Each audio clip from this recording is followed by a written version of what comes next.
It'll okay. Awesome. Yep, we are recording. DS6, thank you for joining this Zoom here. Some help for Plotly Dash apps. The emotional journey of one of these projects, right? You're in the thick of it, in the middle of it, and you'll this is probably not the first time you felt like this. Maybe it's the most intense. It won't be the last.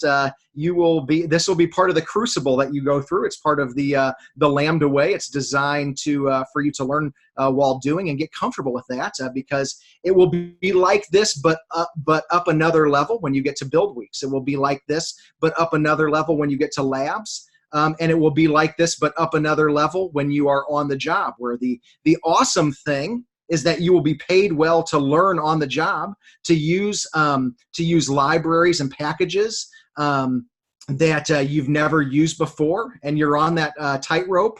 You're doing without a net. You're using it for the first time in a real project. So the great news is you're learning on the job and getting paid for it. The scary news is you're learning on the job and getting paid for it. So this is by design an experience that no coddling here, sugarcoating. You're going to have, if this is the path for you, you're going to have to get comfortable with this, and I know that you can. So with that, let's go ahead and start off here with any questions that people might want to ask about what's going well or not so well on their apps.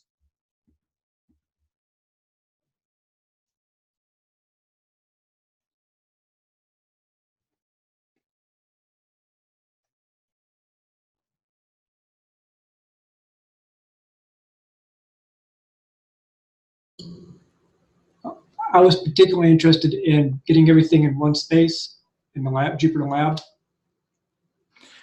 Okay, I am.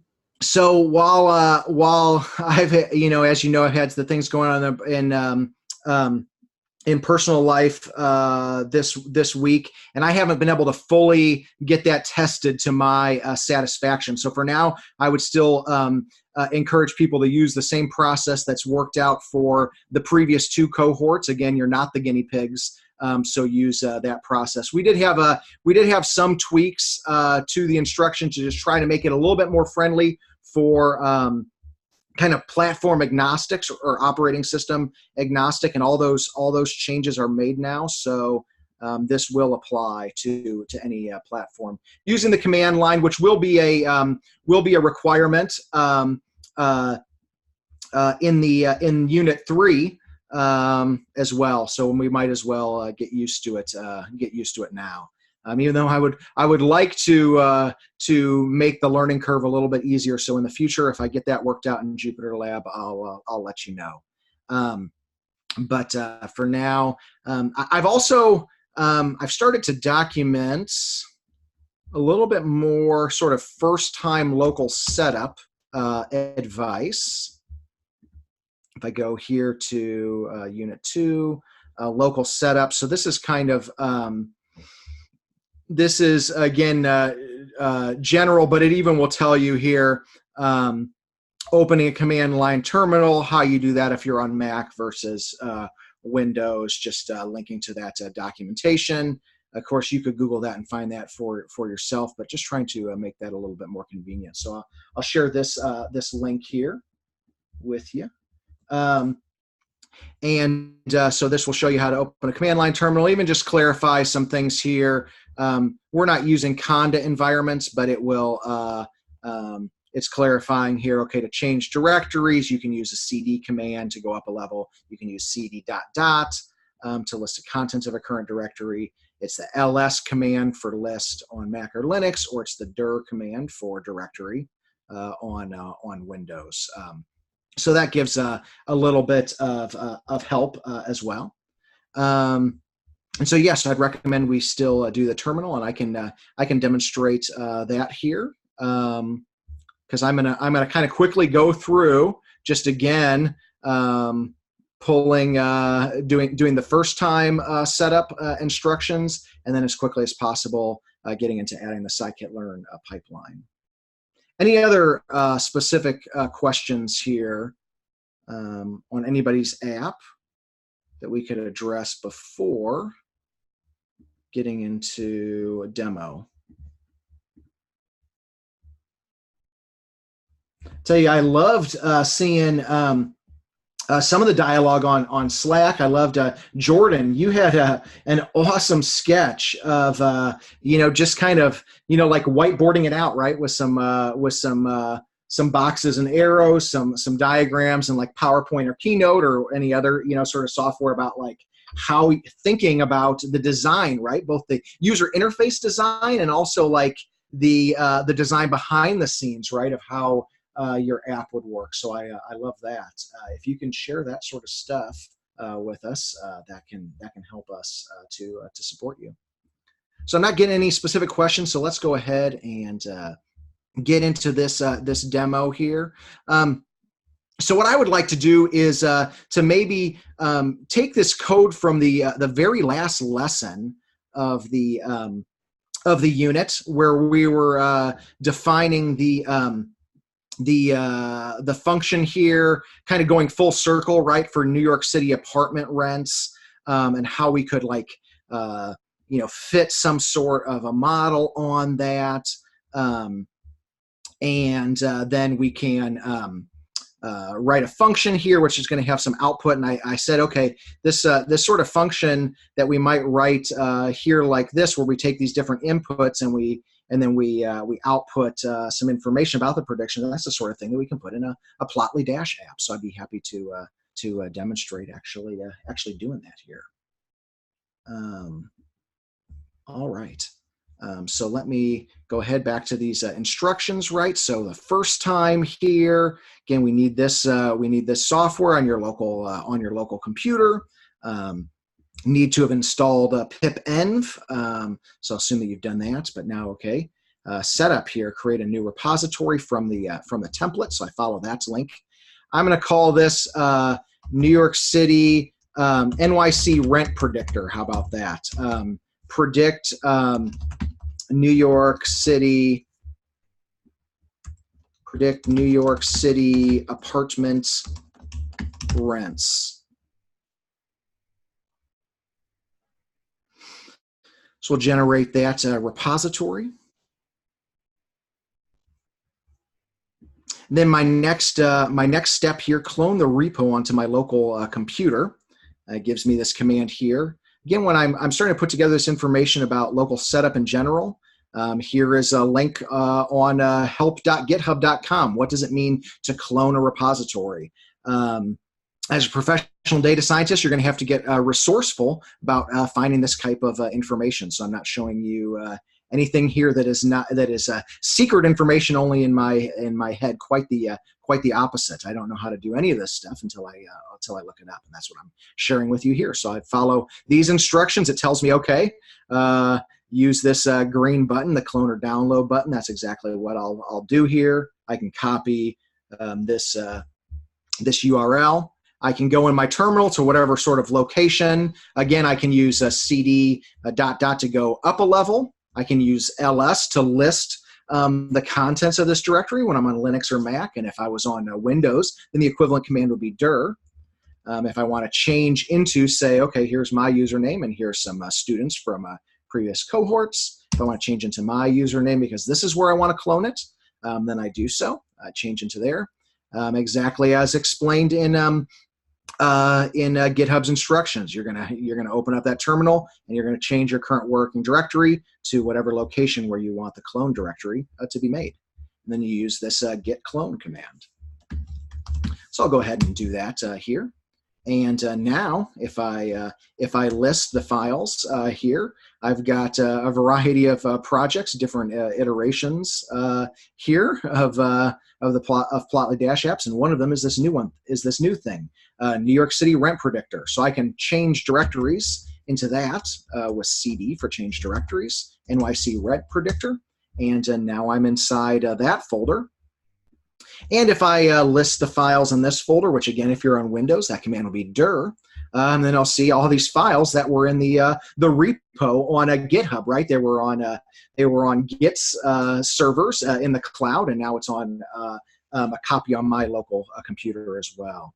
Apologize, it looks like you're not able to see what I'm doing in the terminal. So sorry for that. Let me share my entire desktop. Thank you for pinging me there, Jason.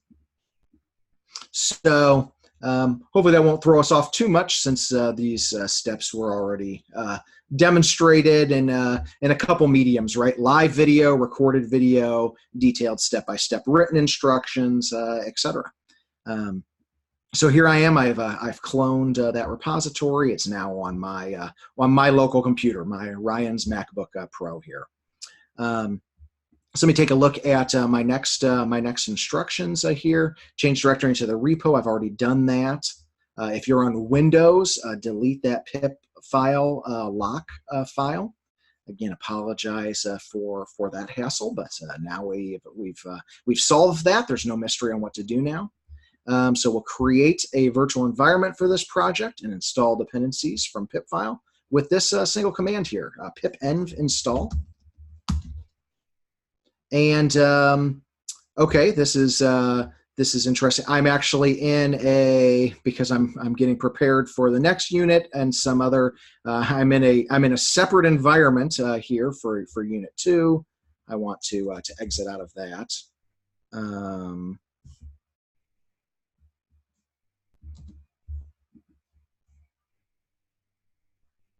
Give me just a moment here. So let me get a new terminal window. Okay. Yep, I'm in my my base environment here, which is where I want to be. Nice and big, so you can see well. So I'm going to change directories into. I have a sort of a nested folder structure here. I have in my documents directory, then a repos directory, my username, and now I'm going to change directory into New York City Rent Predictor. And now here I will use the pip env install command.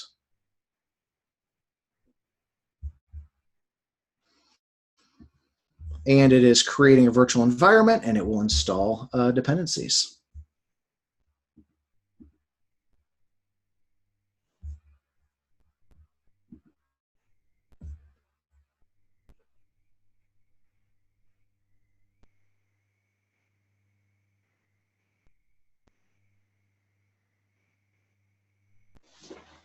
So give this just a moment. All right. So now it says, okay, to activate this project's virtual environment, run this command here, pip env shell. We see that in these instructions as well here. Next step is to activate the pip env shell and to run the app to test that out. And so the command here, it's given here. It's given in our terminal as well. I just type pip env shell. And it said it's launched this subshell in a virtual environment. My command prompt has changed as well. It's giving me this name of this virtual environment now. It's an environment that's isolated just to New York City Rent Predictor, this project. So we've checked with this level of verification here that the virtual environment is active. We looked at the command prompt prefix, and we saw that it was your repo name and not base. So that's good. We can also do this which Jupyter command. Which if you're on Windows, then this command may not work. I'm not sure what the Windows commands are. Jeff may be able to help with that, or you just skip this step because ultimately it was just a second double checking here, right? This was like step 2 of 2 in checking this. So if that doesn't work for you on Windows, don't worry about it. Move on. But here, which Jupyter, and I'm seeing, okay, it's showing here my virtual environment for New York City Rent Predictor. And it looks like Jeff has helpfully provided the Windows command, which is where Jupyter. I'll make a note of that as well, so I can get those instructions updated. So thank you, Jeff. And now this next step, okay, run the app. So I type python run.py, and it's executing the Python code, which is in this file named run.py. So it's not a notebook that ends with an extension .ipynb. It's a Python script, a program that's in a plain text file with the .py extension. Maybe seems new or less familiar to us, but is the form of Python that has been around for much longer and is actually much more widely used overall in the world. And again, it will be what you use often in Unit 3. You will do some notebooks, but mostly not. So now our app is running here. Again, this URL, this IP address is kind of a special one. 127.0.0.1 is your local computer. So this will work on your local computer. It won't work if you share this address with anybody else. That's what's deploying to Heroku is for. So we see, okay, this plain template. That's great. I will get another terminal window open, which again, if you're on Windows, then the recommendation is to use Anaconda prompt. There's pros and cons between some different options that you have, but that's the one that I'm currently recommending. And again, Jeff is a great resource for that. But I used Windows for my entire data science career until I came to work at Lambda School. When I was at the insurance companies, that was always Windows. And all this stuff works well on Windows, but you may have to search to see what variations of commands you use. Let's take a look here. I don't need these steps anymore. I've already cloned that repository. Okay, so I go to that location in the browser, Control-C quits the app. I don't necessarily want to quit the app, but let me just keep on moving here. I want to see installed packages. I know that this tripped up some people, and I apologize that my instructions were not clear enough. So thank you for your feedback, which helped to improve them. So pip file is one of the files in that template, right? We see here, if I'm browsing my files in this repository, there's a file that's named pip file, and so I can see the contents of this file here. I can see that by default, when I run that pipenv install command, pipenv sees this file and it installs Dash. It installs this Dash Bootstrap components thing. It installs a couple other packages. So that's what's installed here. It says here you can, it's a plain text file. It lists the packages that are currently installed in the virtual environment after you first created that virtual environment. So if you open this pip file in any text editor software, you could view its contents, and it will look something like this. So what do I mean by text editor software? It's anything that can edit text files. So one of the tools that I mentioned is Visual Studio Code, and I could open that file here. If I go to File, Open, and I navigate here within my Documents folder and my name, and then let's see, we called this NYC Rent Predictor, and here's that pip file. So that's all that's meant by viewing this or opening this in any text editor software, and so I can look at that here. It's also possible to look at this from the command line. None of this is necessarily required for getting started, but it's a process if you want to see what the installed packages are. And you also have the option to install a few more. And I know that I'm going to need some more here.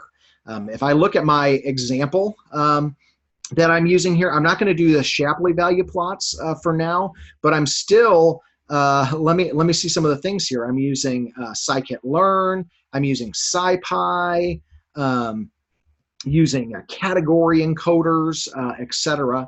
So why don't I go ahead and install some of these things? So I've just followed these instructions, and why don't I, for a little bit of convenience here, why don't I just put this kind of side by side? You might do something like this. Maybe you use a 2-monitor setup, or maybe one monitor. You put things side by side. So I can just say, okay, I need to use this command, but install what's appropriate for my project. So pipenv install, and I will install scikit-learn, category encoders, scipy. NumPy is really going to be included with pandas, but it wouldn't hurt to be explicit about it. Explicit is better than implicit. So I think that is good for now. I'm not using XGBoost in this example. So now we've gone ahead and do a pipenv install here. So we're installing scikit-learn into and whoops. This is a problem here. It's an easy mistake to make. So what did I forget to do? Well, I'm noticing here what environment am I in? I'm in the base environment here. When I opened up another terminal, I should have been more attentive here to make sure that every time here I've got to have that pipenv shell activated. So I need to change directory here to within my documents, repos, my name, and NYC rent predictor. And now I'm going to activate the pipenv shell with this command that I've highlighted right here. So see, everything I'm doing on the right is just what's shown in the left. And now it is activated. I see here that the virtual environment has been activated. I see that my command prompt has changed as well. So why don't I do now pipenv install, scikit-learn, category encoders, scipy, numpy, and this will put it in my virtual environment for this project.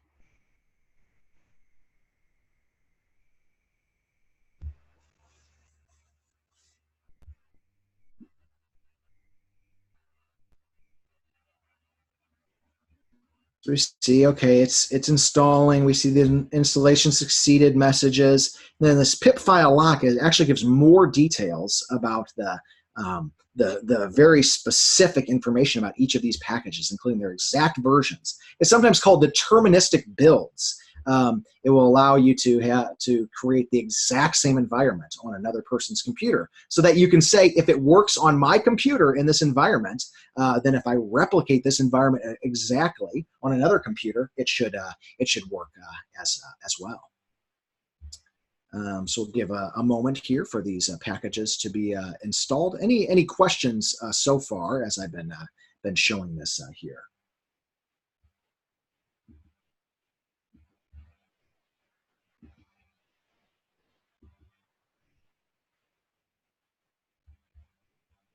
So I'm installing some packages, and the next one we will launch the Jupyter Notebook. A reminder here, first don't forget to activate that pipenv shell, and then we use the command Jupyter Notebook from the command line. With this zoom level, I want to, gets a little bit funky when I have it just half the screen, right? So let me do maybe a little bit of a smaller zoom here, fit a little more on the screen.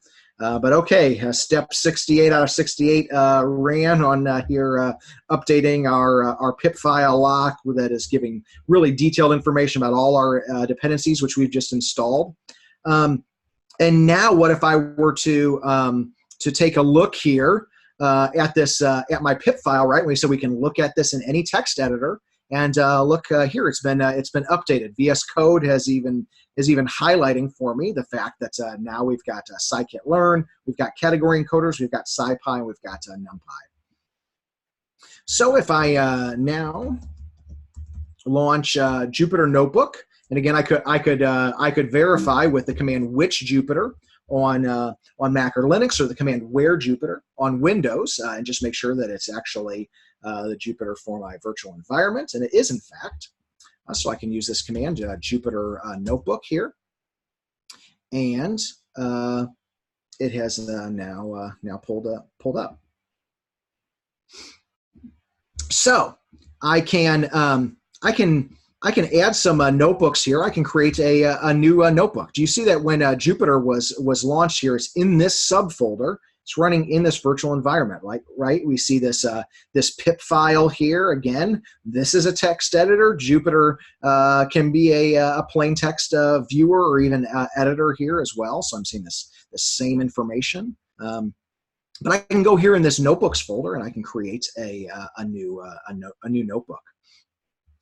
Now, if I import any of these packages that I've installed, it's going to work. Like if I import pandas, SPD, etc. But if I try to import some package that I haven't installed in this virtual environment, it's not going to work. Like if I try to do import XGBoost, it's going to say no module named XGBoost. Well, I have XGBoost installed in my base Anaconda, but not in this isolated virtual environment. I hadn't installed that, so I would need to do so with the commands that you were given if you were using XGBoost. But I don't need that here, so I'll go ahead and delete that cell.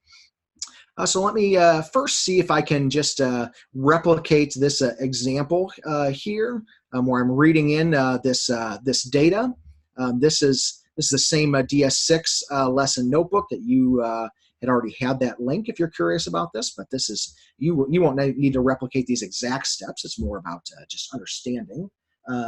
So yeah, Jordan asks, what's the point of all this hassle, right?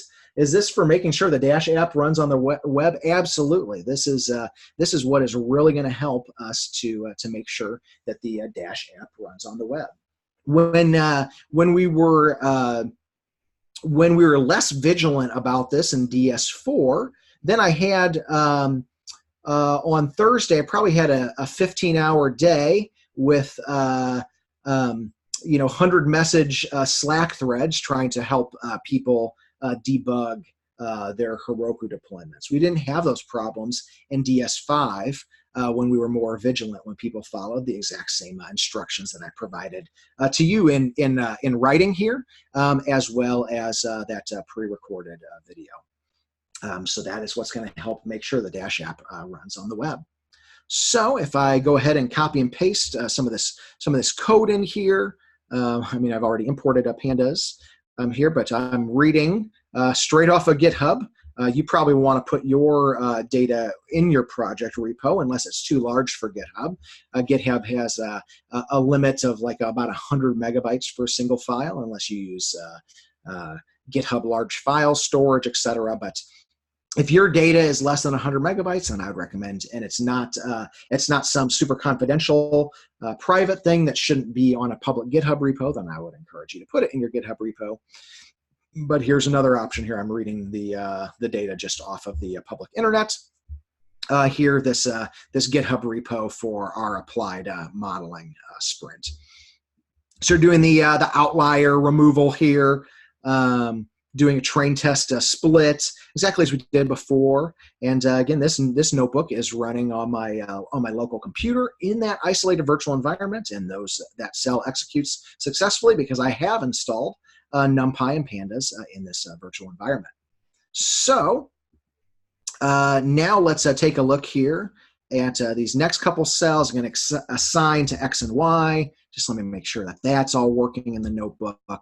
And I recommend, as much as possible, prototyping things in the notebook.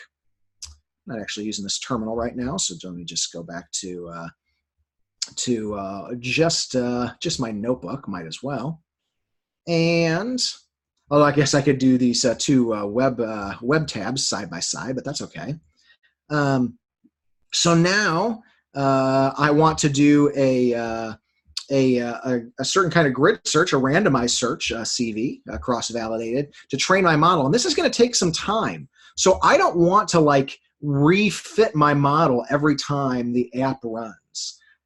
This will be a common pattern where you will want to fit your model like in a notebook like this, but then you can save that model actually in a file. And then in your Dash app, you can open that file or load that file, and it will be like you've got your model there, and it's already fit, so you don't have to take that time. Because here, even on my MacBook that has 12 concurrent workers, meaning 12 cores, it still took 15 seconds here. So I don't want to wait 15 seconds or more as part of my application startup. So I'm just fitting it here now in the notebook. We'll show that in just a moment. I have some of this code as well here. printing out the best parameters, the best score, and then I can save the best estimator here, saying that this model was the best estimator from the randomized search CV. And then I can also define a predict function. And again, I'm not going to do the whole Shapley thing here, but let's make sure at least that the rest of it works. So we're taking some inputs in, just the 4 features that the model was trained on: bedrooms, bathrooms, longitude, and latitude. I'm making a data frame, and we're generating some predictions. Again, we're not going to do the Shapley plot, but let's use actually still these Shap values. So I actually will need this. I won't need this at the end, but I'm just going to return this string. But I still want that a Shap library. So what's going to happen here if I try to define this function and run it? I'm going to get an error, right? It's going to say, okay, no module named Shap. So let's fix that. Again, we can refer to these instructions. How do you install packages? Well, we use this pipenv install package command when we are making sure that we have activated the pipenv shell. We are in that virtual environment. We verify that that virtual environment is active. So if I go to this this terminal here, I have 2 different terminals up in the same folder. That can actually be handy sometimes. We've got one is running Jupyter Notebook, right, and the other is free for commands. You may even have a third one. So you might have your Plotly Dash app running, Jupyter Notebook running, and then a third one that's just free for commands. Now I will do pipenv install Shap. I can make this a little bit bigger for your legibility and viewing convenience. So install this here.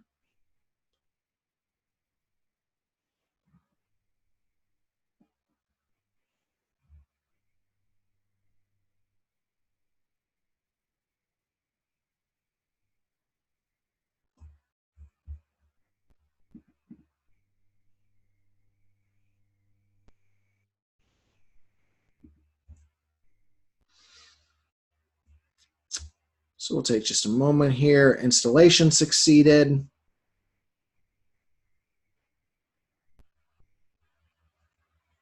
Again, pipenv is just one way to manage virtual environments. There are a variety of options with some pros and cons. You'll get more exposure to pipenv. Again, in Unit 3, you'll use it for deploying a Flask app. Where you're actually directly working with Flask. And so you'll get another rep here of working with pipenv, working with Heroku, and working with Flask. This time you're working with it indirectly. Plotly Dash is running on top of it behind the scenes, but in Unit 3, you will be working with Flask directly. And so you'll be using pipenv for that. When you get into to Unit 4, then our instructor, John Cody Sokol, uses Conda environments to isolate dependencies for each sprint as well. And I may be moving to that for future cohorts. Again, trade-offs, pros and cons. But this is what has worked well for the past 2 cohorts, and so we are sticking with what works for now, sticking with pipenv. So it takes a moment to install here.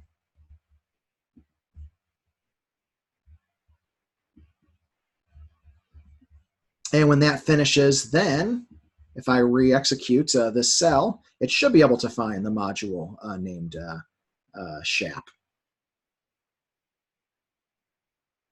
Isn't there some proverb about a watched pot never boils or something like that? You may have felt that way when you are watching grid searches, hyperparameter optimization for your models, especially if you're trying to do that on Collab instead of locally. And some of these dependency management can be similar, especially when there's, what takes so long? It's kind of more the documentation step. It wasn't just installing the package, but it was sort of like all the documentation, right? Isn't that kind of our life in a modern bureaucracy, right? Or why is Conda install slower than pip install? Well, one of the reasons is that Conda is being very careful careful about making sure that this version of this package doesn't conflict with this other version of this other package. And that's a nice thing, but there are some performance consequences. So I knew if I started into a little bit of a monologue, then this thing would finally finish as a sort of a Murphy's Law thing here. So that's finished now, and now I believe if I re-execute this cell, it should work here. Now the import SHAP statement works, and we see this string being returned from this function. So let me go ahead and get ready to put this into the Plotly dash app finally here. I want this to show up when I go to this predictions page. So why don't we follow the instructions which are mentioned here. So if I keep on scrolling, or maybe it'd be easiest to go to the top and say add a scikit-learn pipeline. Okay, so we've done many of these instructions already, thankfully. We've activated the pipenv shell. We've installed the packages that we need. Scikit-learn, anything else you want, in this case, also installing the SHAP package to do the number crunching on generating those SHAP values, even if we're not just showing the plot. I will tell you, I've not been able to figure out yet how to get the raw SHAP plots as is into a dash app.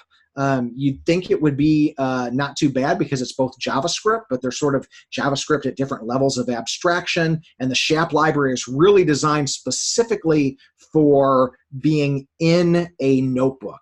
So there have been some headaches with that, but there is a workaround if you really want to show those like a Shapley value plot. Two different ways you can do that.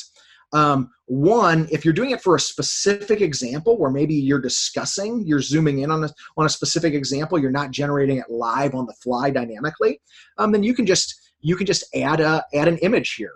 Any sort of plot or visualization, one of your options is to take a screenshot or save the plot as an image, and then follow these instructions here to add a static image. You put that image file in the assets subdirectory of your project repo, and then whatever page you want to put it on, you edit the Python file for that page, and you add an image component in the layout, something like this.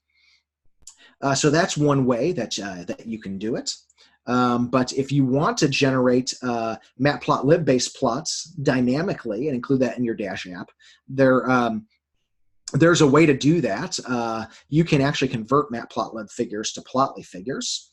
And so these step-by-step instructions, which I demonstrated back with DS4 and sharing again with you now in these instructions, that works. I just verified that just yesterday. And the SHAP force plot actually has an optional parameter, matplotlib equals true, in which case it would be generated with matplotlib instead of JavaScript. So you could try something like this as well if you really wanted to go that route. But that's an extra level of complexity that this certainly would be above and beyond, not required here. So I'll stick to a little bit more basics here. So we fit, we're saying here pipeline, but it really could be any estimator, any model. In this case, it was just the random forest or regressor, not a pipeline. That's okay. These instructions still apply. If you wanted to follow along this block of code, you could copy and paste exactly, because it's actually using Gapminder data, which is included with Plotly Express, so you don't even need to download data or anything. So you could use this code in your notebook. Then here's the interesting step here. This is the new thing we haven't done yet. Pickle the pipeline, and I've linked to just a short amount of code right here. I've linked to some documentation here from Scikit-learn's user guide, as I love. Talks about model persistence. It talks about exactly this problem that we're looking for a solution for. After training a scikit-learn model, it's desirable to have a way to persist the model for future use without having to retrain it. So there's a variety of ways that you can do it. Python includes in the standard library, there's something called pickle, where you can really save most objects in Python. And it has these methods, dump and load, where dump will convert it to a pickle object, and then load it brings it back in memory. But they mention here in the specific case of scikit-learn, it may be better to use this other library here, joblib, which is sort of a drop-in replacement for pickle. It has these other methods. Well, it has the same methods, dump and load. So why do they recommend this here to use a joblib instead of just a pickle? Well, it mentions here it's more efficient on objects that carried large NumPy arrays internally, as is often the case for fitted scikit-learn estimators. Okay, that sounds good. It does mention here a catch. It can only pickle to the disk and not to a string. Well, you know what? That actually is not a con for us. That's actually a pro. That's exactly what we want to do. Is we want to save our model to a file on disk. So instead of this being like a trade-off or a but, it's actually a benefit here. Makes it even more convenient. So here, if you had a scikit-learn estimator here, like CLF stands for classifier. What is it? It's a support vector machine classifier. We'd have in our case, I believe we called it a model, and it is a random forest regressor here. That was the best model from the randomized search CV, right? So if I type model into my notebook here, you see, yes, it's a random forest regressor. If I see, okay, what type of thing is this? We'll say it is an object of type scikit-learn.ensemble.forest.randomforest regressor. And these instructions here work exactly the same way. So from joblib, if I import this dump function, then I can save this to disk. And this is mentioned in the instructions as well. Exactly this. So I can copy and paste this code. From joblib, import dump, and then dump pipeline. Well, I didn't call it pipeline. I just called it model. So I'll change that here and here. So model, the name of my object that implements a .predict method here, and then model.joblib. That will just be the name of the file here. So if I execute this here, that's it. It's been saved to a file. If I go back to my terminal. Again, if I use ls, since I'm on Mac or Linux, list the files here. If I actually change directories to my notebook subdirectory and list the files here, we see, look, this new file here, model.joblib. I can do ls-l for long, and I would see that this is a pretty large file. That's interesting, right? There's many decision trees in there. If I want to get a more readable output to see how big this is, again, this is not necessary for developing your Plotly Dash app, but we're trying to show a variety of things here. Then I can use H as another option here for human readable sizes. And now, wow, I will confess, I did not realize it was that big. 448 megabytes. That's a large file. So this, but it had it's got 397 decision trees saved in there. You could think of those as if-then rules, right? What was the depth of those trees? None. So there could be thousands. Think how long a program would be if you had 400 different decision trees, which would maybe have many unlimited depth of if-then rules. So in this case, wow, that takes almost half a gigabyte to save that to disk. The crucial thing is that we won't have to retrain it here. So I've completed that step. Now what's this next step? It says, okay, step 6, copy the file pipeline.joblib into the assets directory. So there's a variety of ways that I could do that. Since I'm sharing my screen here, maybe it's most intuitive to use a graphical user interface, right? So I can I could do it this way if I wanted to, NYC rent predictor, and I could go in here to notebooks, and I could go to edit and copy this file. And then I could paste it into the assets folder as was instructed in the instructions. Paste this item, so it's there. Now, if I I could also do that from the command line if I wanted to, but just showing you a variety of ways. The CP command is copies a file, at least for Mac or for Linux, if you are doing that from the command line. But however you do it, it doesn't matter. You just need to copy that file into that assets subdirectory. Then whatever file you want to use that, you're going to edit that file. So pages / whatever the page name is. Well, I want it to be in this predict file, I believe we called it. So let me see within pages.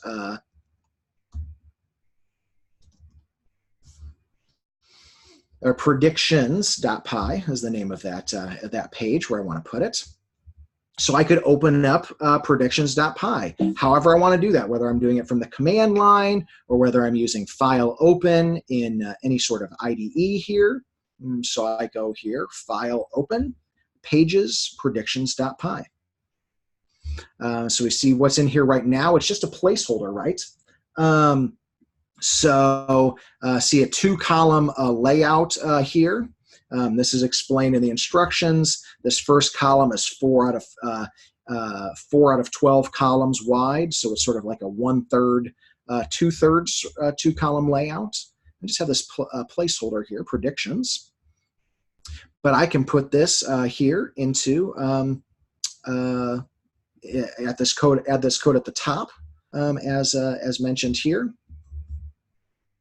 And why don't I do that here in VS Code? Add this near the top. Why don't I even put a line in here that says print model loaded successfully. So if I save this file now, let me go to run the web app.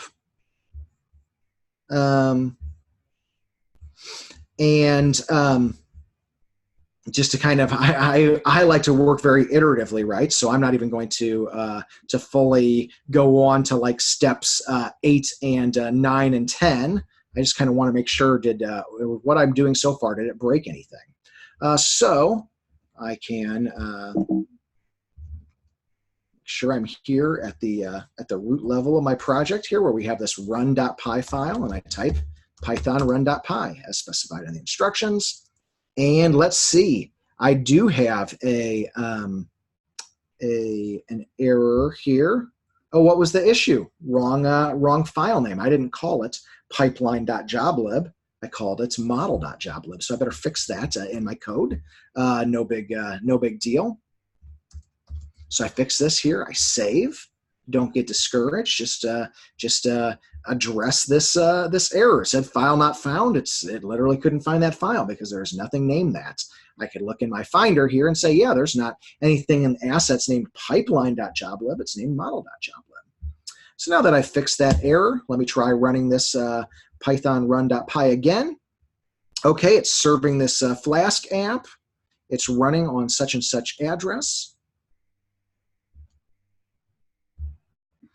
And if I open this up, go to the predictions page, nothing's going to happen here yet. I haven't wired that in. But if I go out to my terminal, we'll see if it gives this message here. Oh, yep, I missed the message. It was there before. Model loaded successfully. It actually appeared before I went to that page. So that message got printed out, that sort of debug message. So that's great. At least we're loading in this model now. And let's continue, do some more here. Again, if I wanted to stick exactly to this example, you've already got these written instructions. You've already got a pre-recorded video on that. So let me do something a little bit different here. I can take this all this code, which was working here in my notebook. Let me just try to put it into my Plotly Dash app. So paste this into here. I might, organize some of my import statements however I want. These are dash imports, my app imports, third-party library, other third-party library imports, however you want to do it. So I've loaded in and I've defined this function. And why don't I just like hard code here this before I even wire up the inputs? Why don't I just make sure I can get this output from this function into my page and see what it looks like.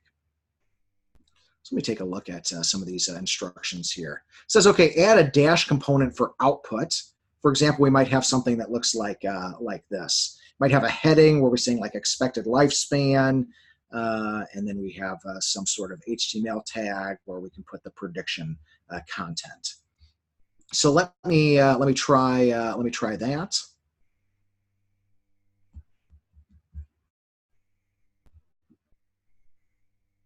So instead of this sort of blank second column, I've got this this information. And why don't I just, what's my best way I want to demonstrate this?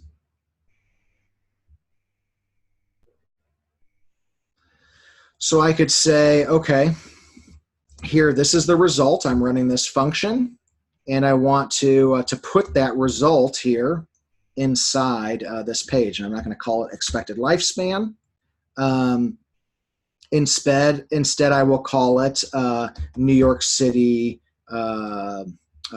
estimated rent. Let's say. So I save this. We'll see. Did it cause any errors here? Yes, it did cause an error, and this is part of the process, right? Name PD is not defined. So let me take a look at my code here. All right, when I imported some third-party libraries, right, I did not import pandas. So I've got SHAP, I've got pandas, and I've loaded in my model. But I better here's another quirk. I call it model here. I changed it to call it model there. I better call it model here as well. Whoops. So let me save that. And now I rerun the app. There's a little trick in terminals. If I do, you can get to your command history by using like the up arrow. We'll go like, oh, what was the last command you ran? Or then the command before that, and so on. So if I want to rerun my app here, Python run.py. The model is running here on such and such port. It says the model loaded successfully. We still have that sort of print statement here. It's running on this on the local. And look here, now on the predictions page, it's automatically been updated here. If I go back to the home page, then I go back to predictions, which I can get to. It's connected to that call to action button, or up here on the nav bar to predictions, and it's showing NYC estimated rent. It's kind of dumping this all out as just a plain string here. So I might want to structure it in paragraphs a little bit better. Why don't I go ahead and do that? So Dash has core components. They're mentioned in the template instructions. They're mentioned in Dash's official tutorial.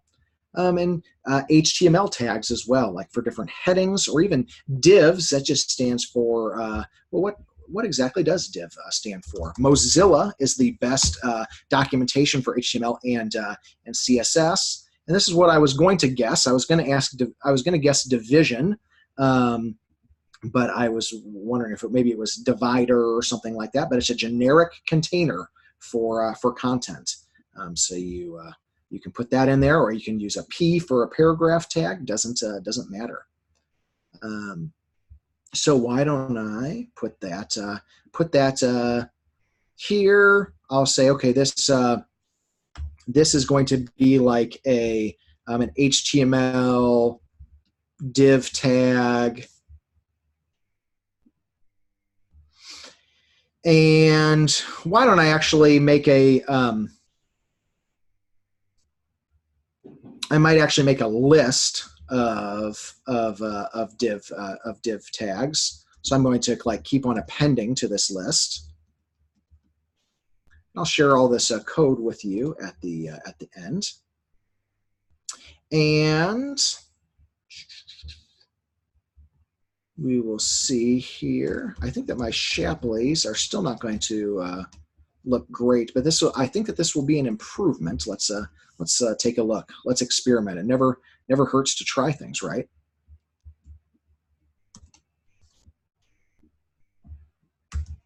So now let's save this. See if I get an error or not. I see a little squiggly here. Looks like I do have a syntax error. Let me take a look. It might have mentioned it here. Okay. This square bracket at the end of this this line. So fix that. Save that. Let's see here. Maybe claiming another syntax error. Oh, I need a closing parentheses there.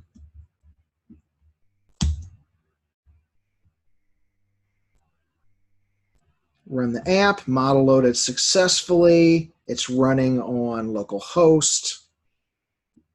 Let's take a look. Okay, so this has now, it's put it in separate paragraphs. At least these are separated now here. These couple of lines. It could take more tweaking to get this to work. But I wouldn't worry about that. Not a single DS4 or 5 student has ever has added in these dynamically generated predictions. But we could imagine. Maybe let me try to do it. We try to do it very quickly here.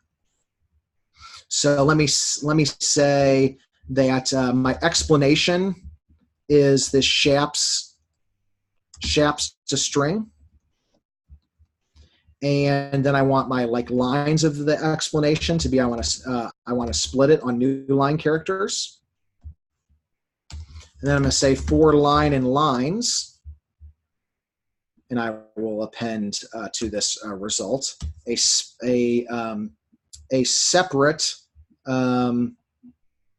div tag for each line there. So I'll be proud of myself if that works. Let's see. Models loaded successfully. Go back to this page. Okay, and now that these are on separate lines as well. So you can play around with this more to, instead of this sort of wonky tuple formatting here. There could be some different. You could unpack these tuples. You could do more with that formatting if you wanted. Again, this is trying to show something that's above and beyond what previous cohorts have done before, because you've already got all that information. But what if you want to take it to the next level? But since I am running long on time, I really did mean to keep this to an hour, and we are at an hour right now. I'll probably go an hour 15 here. Do need to show not just hard-coded for 2 bedrooms and 1 bathroom and a certain longitude and latitude, but what if I wanted to make that controllable? So let's add some of those controls here. So it mentions in the instructions you can add some dash components for inputs. For example, here is code that would work if we were doing a Gapminder data, making a linear regression model based on year and continent. And I put this in the first column. In our case, we'll do it a little bit differently here. But we will have, let's do bedrooms and bathrooms at least. Put that in the first column. So why don't I, instead of calling this predictions, this over here really is my inputs. So I'll call that inputs. And then I don't want year. Instead, I want what? I'm going to start with two sliders for bedrooms and bathrooms. So I'll do, okay, bedrooms. Delete this. I don't need that right now. So bedrooms. Okay, I'm going to give it an ID. I might call it just bedrooms. Needs to have a min and a max. So what would reasonable min and max be? Well, I could look in my notebook. I could look at okay, the data that I trained it on. Why don't I describe that data? Xtrain describe. Okay, for bedrooms, it looks like min was 0, max was 7. I might not even want to let it go up to 7. That's just kind of my choice in how I wire up this user interface. What if I want it to go from 0 to 5? I can specify that. Step size, it seems like 1 would be the appropriate thing, right? For bathrooms, you might do a step size of half. So we'll implement that in a moment. For my default starting value, why don't I just say, okay, the default value here is 1. And I'm going to delete this line of code. That's a little more complicated, but you can watch my video on that or read the Dash tutorial if you're interested in customizing the way that the marks show up on the slider. So let me first of all just make sure that in saving this, did it cause any errors? Did it break anything? And I see, okay, my model is loaded successfully. It looks like it's running. Why don't I go and look at my app? Okay, this is not doing anything here, but I can set this slider here. It says bedrooms. So 0, 1, 2, 3, 4, 5. So there are 5 different options. I really do think I want to see what those numbers are, so I really probably shouldn't have deleted that. So I better bring this line of code back. So all this is here. I don't love Dash for this, but it's a good tool overall. This seems like a little bit clunky, but it's actually what's called a dictionary comprehension. It's similar to a list comprehension, but you could just adapt this example and make it work for you. So essentially, this is specifying like what's the last number I want to see, or excuse me, the first number I want to see, the last number I want to see, and the step size among those. You don't necessarily have to have it match your min, max, and step size here if you don't want to label every single thing. But why don't I just go ahead and have it match? So I will do 0, 5, and 1, and we'll see this will actually be a little bit funky, but we'll fix it in a moment. So now it's going to put marks on that slider for each of those numbers. And why don't I go back now to the application? So now I see these numbers here. You see how it's labeled here with a 0, 1, 2, 3, and 4, but not a 5. You might guess what that might mean. It's because Python range statement, the upper bound is exclusive, right? It does not include the 5. So if I wanted to, I could do 6, and that's 1 more than 5. So if I save that, give it a moment to refresh, and it did so automatically. And now I'm seeing, okay, these options 0, 1, 2, 3, 4, 5. But if I only wanted to say like have every other one labeled, I could do that. So let me show you that quickly. I can get back to VS Code. So if I do a step size of 2 and I save this, then when this refreshes, it's going to just show every other one. So see, now we have 0, skips 1, 2, skips 1, 4, and so on. So why don't I put that back to the step size of 1? Why don't I do the exact same thing for bathrooms, except we'll change this label here to bathrooms. I'll change this ID to bathrooms as well. We'll do a step size of 0.5. Since we can have half baths, that makes a little more sense. And now I save this, wait for my code to reload. I can always check here to see were there any errors, and thankfully there was not. So now I have bathrooms as well, these sliders. Now again, it's not doing anything here yet. We have not connected the inputs to the outputs, but at least the inputs are getting implemented. And do you see here that now the bathrooms allows me to do like a 2.5 or a 1.5, right? Where the bedrooms didn't allow me to do that because that's how I configured it. Finally, why don't I do longitude and latitude, which again, this could be a little bit of a clunky user experience to ask somebody to specify a latitude and longitude using a slider or another input like that. It might be really slick to make it in a map, but this is just week 8.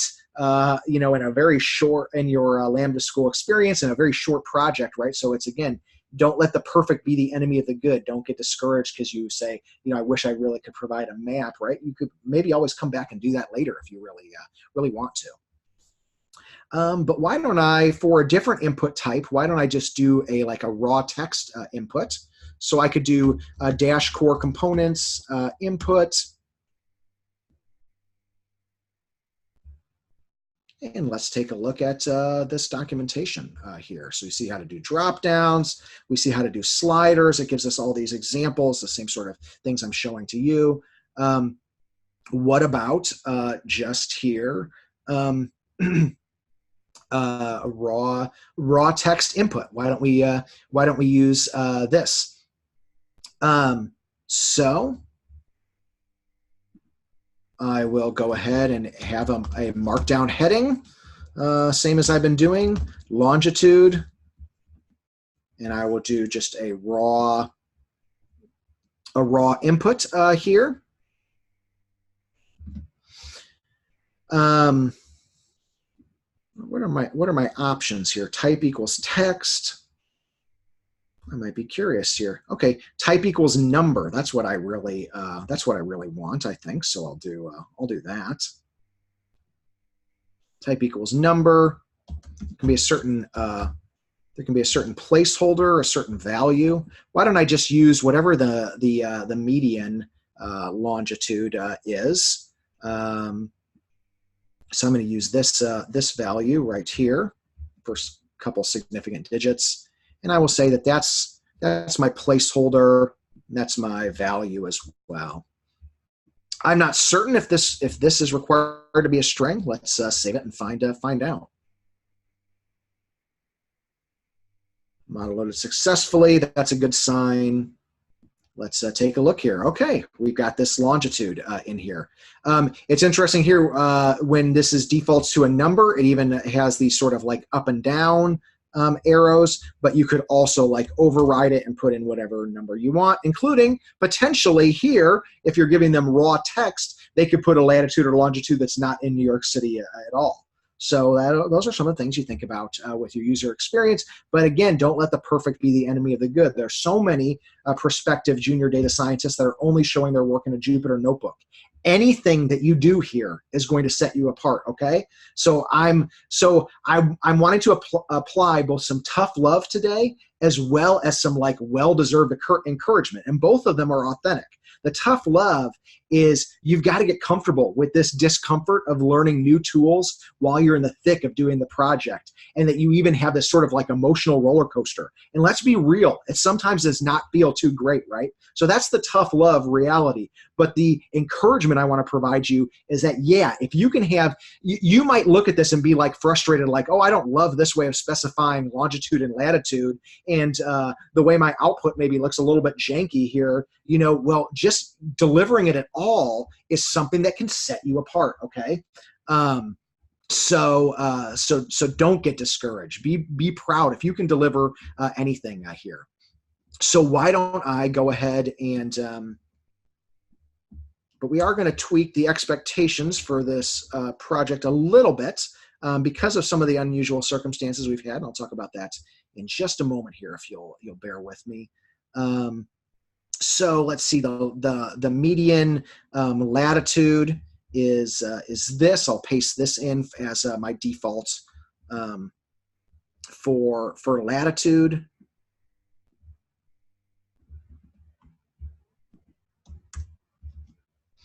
I save this. Okay, our UI is getting built up piece by piece. The cool thing here, we don't actually even have to have a submit button once we wire this up. It is reactive. That's one of the concepts of React. It's reactive in a similar way to like how an Excel spreadsheet is functional and reactive. That like you update the value in one cell, and any formulas that depend on that value like automatically get updated, right? Like it reacts to the changes and it propagates. So React, the JavaScript library, works like that as well. And Plotly Dash that is built on top of that is what's called a declarative reactive style of programming. So it's very cool here. So let's finally wire all this up together. Now that we have these inputs for bedrooms and bathrooms.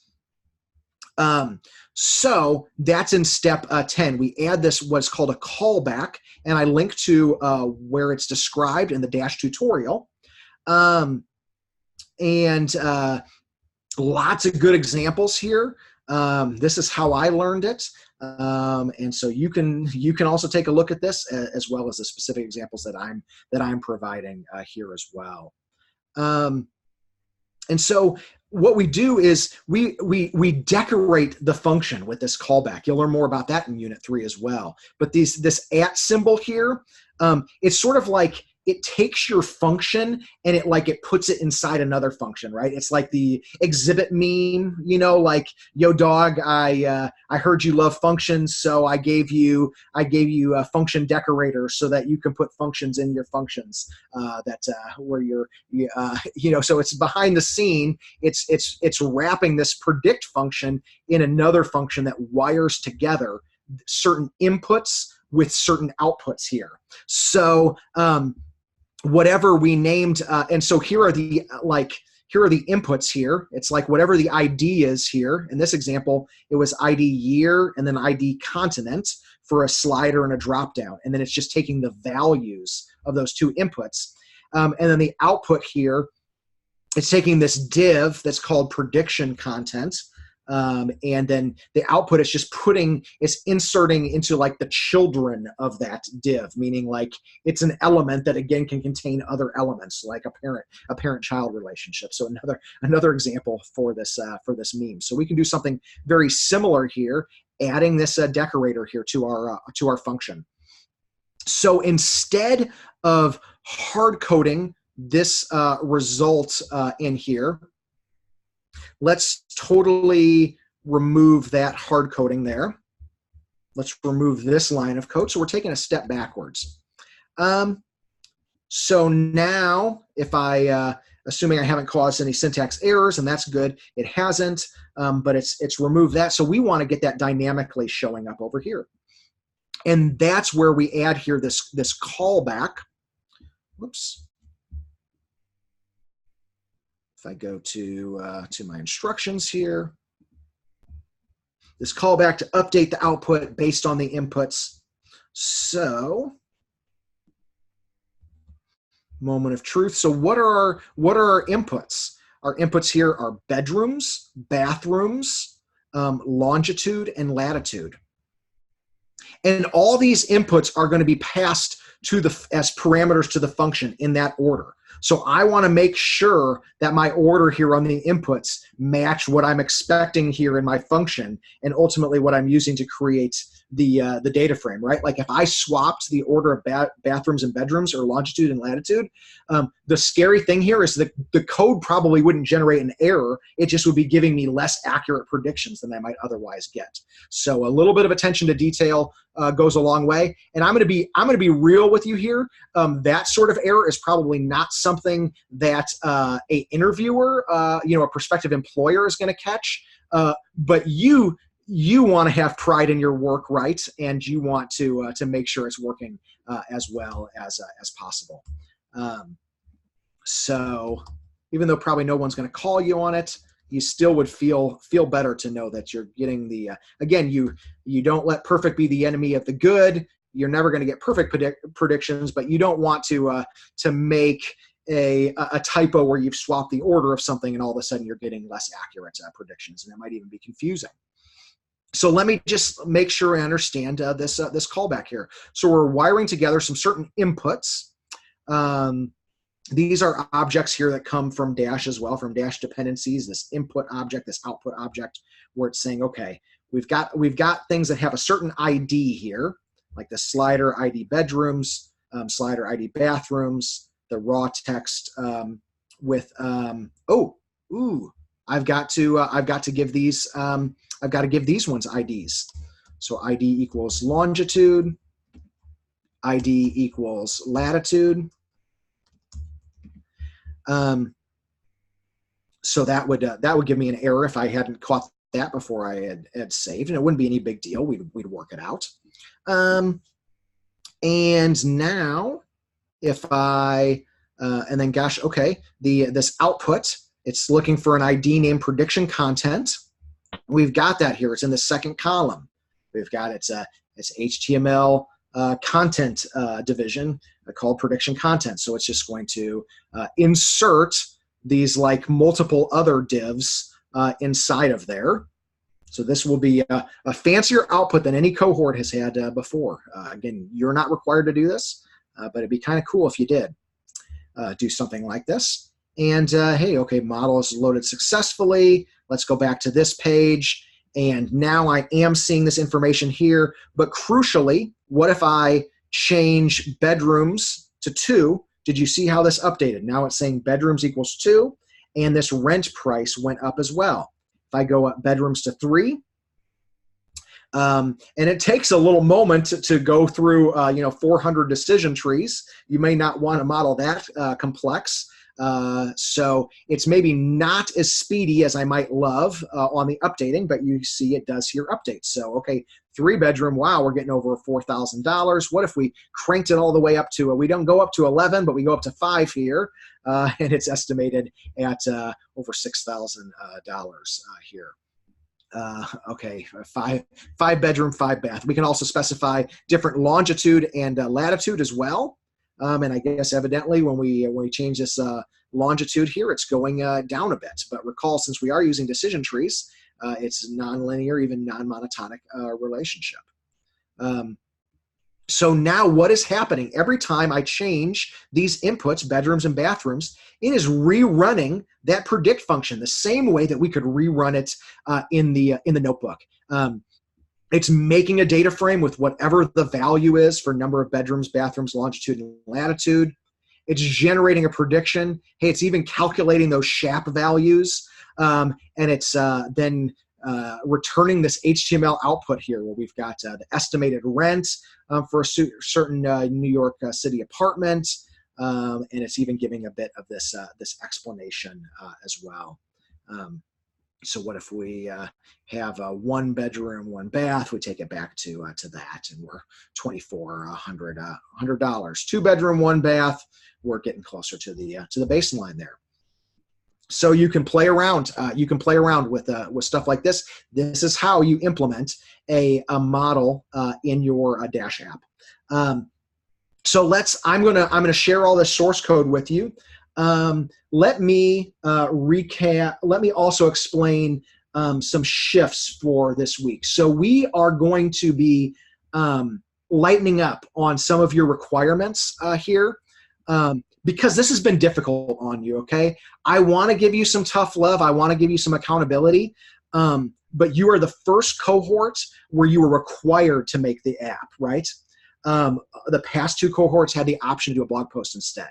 And also, with my father-in-law's health, and he passed away last night, so I'm not going to have very much availability today or tomorrow, and I won't have any availability on Friday, which is when I'm almost certain that the funeral will be. So because of that, because I'm not around to help, what I've recommended, and not just what I'm recommending, what we are doing is that we will be lenient with some of these requirements, because we want to challenge you. We want you to even have that kind of a emotional roller coaster, and to be able to work through that. But we also, it needs to be fair to you, okay? And so we respect that. You haven't gotten as much attention from me as I would have liked, and you're going to get even less the remainder of the week. And so I am sorry for that. So because of that, what are the requirements that we're lightening up on? Well, it's really these two: deployed on Heroku, and then making your app interactive. For example, enabling users to get new predictions, or providing any sort of interactive visualization. Remember, on Monday on the kickoff, we discussed a different variety of ways that you could be interactive. So here's the deal. You can still pass the project fully, that you did a great job, you fully passed the project, even if you don't meet these two requirements, as long as you make a good faith effort, as long as you tried, and then you share some details about where you got stuck. So for example, say you try to deploy to Heroku. So you need to try, but then say it doesn't work. You run into some issue. Then you share a screen. You could, for example, share a screenshot of the app running locally, and then copy and paste the error message that you get when you try to deploy. And then when I'm back, then I can help you. Because again, it's not just about this week, right? Like, the goal is to get a job and have great projects for your portfolio. So, and we want to also respect, like, I don't want you to be like spending huge amount of hours like after this week, because you'll have other content to move on. But like, it is still my pledge to you that if you get to the finish line, I am not going to let you not get over that finish line, okay? And it's also not your fault if you're not able to deploy on Heroku. So, so if you try, then that is all that we're assessing here. And similarly with interactive, this is hard, right? Because it's project dependent, right? And that is something as well. I mean, look at I've done this before, and I ran into various syntax errors along the way. If this is your first time, then instead of that tripping you up for 20 seconds, it could trip you up for 20 minutes or 20 hours, and so that's not fair to you as well. So as long as you try, then to make your app interactive, and then again, share with us details of where you might have gotten stuck, then that is not going to be held against you. Again, we're making it fair. All these other requirements, you should be able to hit. So this is still like, if you just didn't do your project at all, it's not being quite that lenient, right? But it's really these two specific, more difficult requirements are, well, there'll be some leniency, but we still want you to try. It will still be the same deadlines where you will submit a form by 4 p.m. Thursday, where you should try to meet all of the minimum requirements by Thursday 4 p.m. before that last stand-up. And then we'll still have Friday presentations at 9 a.m. That your team leads or another staff member will host that, and it will be fun. It will be a celebration. We've been through this emotional roller coaster in past cohorts, and then we're always amazed, and your instructor, your team leads, and all you students, you end up amazing yourself, where it's like, oh, I didn't know if I was going to pull this off, and then look here at the end, we pulled it off, right? And again, if you weren't able to deploy it on Heroku, then what do? Then in your 2-minute, you show it running locally. Or if you weren't able to get it running locally, the interactive piece, then show what you did get. And maybe you pull up your notebook where you say, this is how I want to make it working. So you roll with the punches. You show whatever you've got Friday morning. And so that will be 9 a.m. And then it'll be a busy afternoon. Because of Labor Day, your team leads will inform okay, how you're going to get a jump start in the afternoon. So there may not be a lot of time to update your app in the afternoon, unfortunately. But your priority should be what your team leads tell you to do in the afternoon for getting an initial jump start on Unit 3 because of having Monday off for Labor Day. So that's the plan here. again, it was awesome to work with you. This unit. I am apologetic here for with my family circumstances. I wasn't able to be as attentive to you as I might have really wanted, as you deserve, to support you in this project. But I think that you already have and will continue to rise to the challenge. So I can't wait to see the video from Friday. I can't wait to help you if you do get stuck on deploying to Heroku or making your app interactive. Again, I will not let you get almost to the finish line and not cross over. We will get that worked out. It may not be by the end of the week. No big deal. You do what you can. You do your best. You make an honest effort, and that's what we care about. So thank you so much for your time and attention. I know we've kind of stretched here, an hour and a half with no break, stretching kind of the limits of attention spans, as well as even like kind of biological limits, right?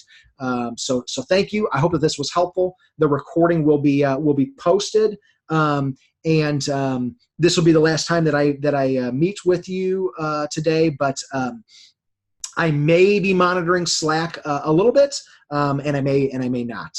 But definitely post your struggles on Slack, and just know that, again, we are going to be lenient about these requirements to try to challenge you, but make it fair to you. So with that, thanks everybody, and I'll be in touch as soon as I can.